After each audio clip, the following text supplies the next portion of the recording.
Yafo, a great hunter who could invoke the spirits of nature and find his way in the most remote places, had been sailing with the mages for days on end, discovering new lands and collecting riches.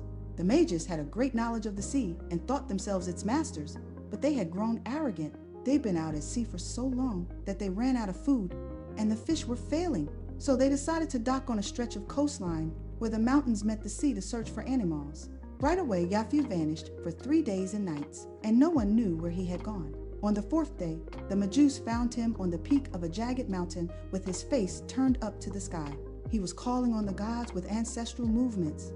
A spell passed down from his grandfather and his grandfather before him. The warriors watched him in horror, shocked by his dance, for they had no such wisdom of their own. They begged and pleaded for him to stop, to come back down the mountain with them. Only when he had finished the spell did he comply. They returned to the beach to find a giant beast of the sea lying motionless on the shore. Right away, the warriors sprinted over to the carcass, cheering at their sudden good fortune. But Yafo stayed back. The crew ate well that night, until a sickness arose from the meat. Yafo then said to the sickened mages, "Has it not been that Agbe and Nayete, gods of the seas, are better protectors than your giant gods? My dance was an offering to Agbe and Nayete.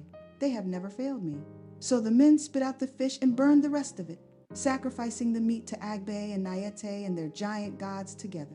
After this, there was an abundance of food for the rest of their journey. Before he left to follow his destiny with the mages, your father promised us that he would return. And there are 2 things that no one, not even the gods, can deny about Yafo.